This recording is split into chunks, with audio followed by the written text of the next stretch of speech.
Welcome into Seattle Seahawks Today. I am your host, Tom Downey, with two news items around the Seahawks, both coming in a pretty rapid time frame here, and both involving pass rushers. First up, the Seahawks have re-signed defensive end Benson Mayowa, someone I'm sure all Seahawks fans are familiar with. But that was not the only move they made. They also have brought in Kerry Hyder, pulling him away from the San Francisco 49ers on a rather expensive and significant deal. So what we'll do here today is we're going to take a look at each of these players and what their addition means for Seattle.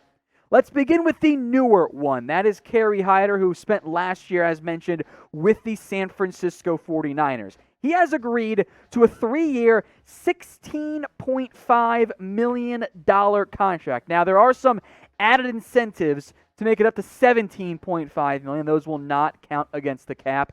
Beyond, in terms of the structure and the signing bonus, all that stuff, we don't have those details available at this point. So because of that, not entirely sure what the cap hit will be in year one. We saw the Seahawks add some fake, a.k.a. void years, onto other deals, like the Chris Carson one, for example. Ethan Posick, I believe, as well. So there might be something along those lines. Obviously, the average per year for this deal ends up hitting about $5.5 million.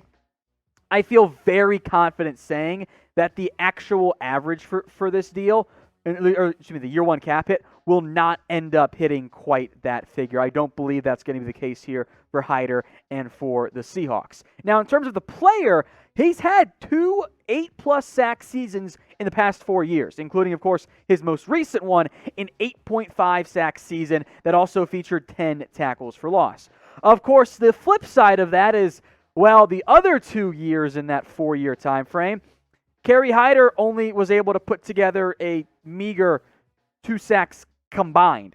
That was it. That was all Hyder was actually able to put together in that brief time frame. So there's certainly been some inconsistencies, if you will, in his recent NFL career. But coming off a massive season, the Seahawks desperately were in the need for pass rush help. Now they're able to get a pretty notable one coming over from a rival team in San Francisco. So grade this signing for me down in the comments section.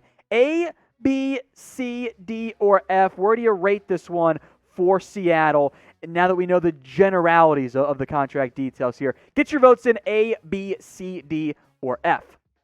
Let's go back now to Benson Mayowa, the pass rusher who spent last year, of course, with the Seattle Seahawks. He is re-signing. As we sit here filming this, we do not know the contract details in terms of what Benson Mayowa is going to get. Now, he's coming off a fairly cheap, by the way, but productive season as a member of the Seahawks. Also, quick note, as I just saw it come across the wire, 2-year deal on Benson Mayowa. So make that note there, a 2-year contract with the Seattle Seahawks. The money is still not yet known, but that is a good move for the Seahawks. Getting a player who you know for a fact fits what you want to do on defense, that's important. That carries value. And Mayowa was very good, if a little bit unheralded, as a key part of the Seahawks pass rush rotation. 7 tackles for loss, 6 sacks this past season as well.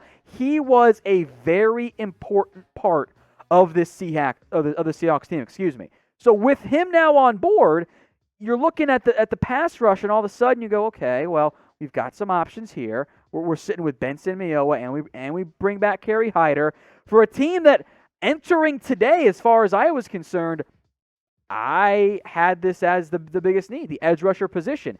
Now you bring back Benson Mayowa on a 2-year deal, the money side of the contract not yet known, but it's a good pickup by Seattle. I liked bringing back Benson Mayowa. Kerry Hyder's deal was, maybe it's a little bit pricey from what we've seen consistency-wise in the past, but you're getting a really good football player, and that absolutely matters if you're the Seattle Seahawks. You're getting 2 very good football players. So which move, then, do you guys like the most? Get your votes in here for me in the comments section.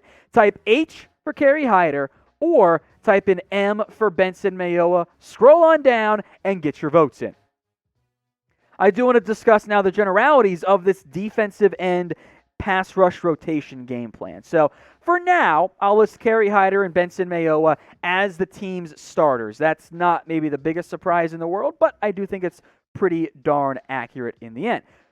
So now you have Benson Mayowa, you have Kerry Hyder, and you're bringing back some young pieces as well. L.J. Collier, Darrell Taylor, Rasheem Green, Alton Robinson. Now, also, of course, making note that L.J. Collier and Rasheem Green both can and probably will kick inside on passing downs and pulling likely Poona Ford off the field.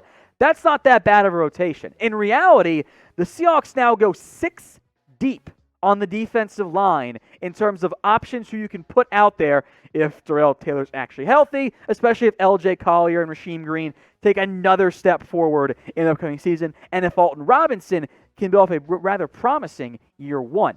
So what I'm saying here, folks, is that edge is no longer the team's biggest need. By bringing back Mayowa, adding Kerry Hyder, they have set themselves up in a position where entering the 2021 NFL Draft, that is not an area that they are almost pigeonholing themselves into having to draft at all, let alone at the beginning of or at the end of round 2. So edge rusher has pretty much been taken care of. Frankly, from a number of bodies you can carry on the 53-man roster, if everyone's healthy, they might not draft anyone, period. So edge pretty much set for the Seahawks. Of course, that does mean that, oh, wait a minute, what's the plan with Carlos Dunlap? Yeah, this one is a little bit, I think, clear at the moment. By going out and paying Kerry Hyder $5.5 million when you were already pretty darn tight on salary cap space and not having restructured other players, I think in reality, Carlos Dunlap is not going to be back as a member of the Seahawks in 2021. Now, that could change if the market for Dunlap really does not materialize, or if Seattle really wants to bring him back, maybe they can make that move. But I suspect that they would not have brought back both Benson Mayowa and Kerry Hyder on the same day if they didn't already pretty much know what the future held for Carlos Dunlap. So because of that, I feel pretty confident saying that his time is up in Seattle. Now, that is a bit of a disappointment. I know. This is not exactly what Seahawks fans want, and I thought there was a very real chance that Dunlap would have been able to return to Seattle. But with Hyder coming on board, with Mayowa coming on board, both of them reportedly, mind you, on multi-year contracts, writing is on the wall, read the tea leaves. I don't think Dunlap's back next season.